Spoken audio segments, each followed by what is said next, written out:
in terms of what you've seen from the first 5 or so days of the baseball season, what have been sort of your thoughts? Because I know that there was a lot of buzz coming into the season about the rule changes with the pitch clock, with the batter's clock, no shifting, what have you. And for myself, my handicapping really hasn't changed. It's been a little bit more of a quick product, which I like the games getting done in 2.5 hours rather than 3, but by and large, I haven't had to change a lot from what I was doing last year when handicapping baseball.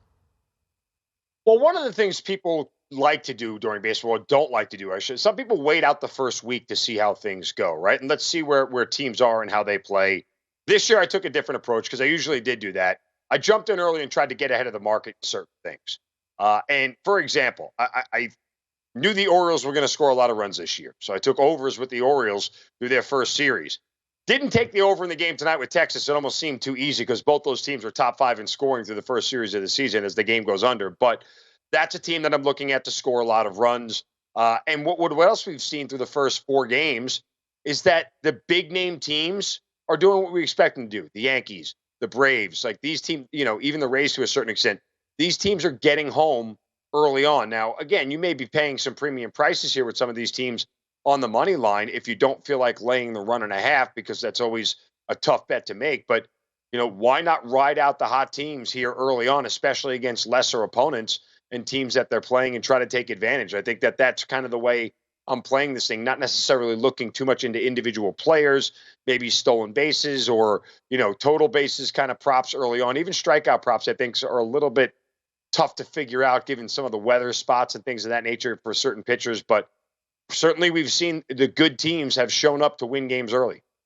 And to your point about strikeout props as well, a little bit trickier in a starter's first or second start of the year because typically their pitch count is going to be a little bit lower. They're going to try to ease some of these starters, especially older guys, into the season as well. So I am right there with you. And would you say that with regards to betting on the MLB, it is a little bit more trend-oriented than in college basketball? Because when I take a look at a sport like college basketball, a lot of the trends from over the last 3 years, Kentucky is so-and-so on the road, I really don't put a lot of credence into that just because year in and year out, the lineups change. You see a lot of coaching changes happening as well when it comes to a lot of these mid-major programs as well. But I feel like with baseball, it is the best sport to be able to take a look at a lot of these tried and true trends. Like, I know that we had a little bit of a mutual play on the Toronto Blue Jays and the Kansas City Royals game tonight, where I took the Royals money line because Jose Barrios has always been terrible on the road. And shock, surprise, surprise, he got lit up like a Christmas tree on Monday.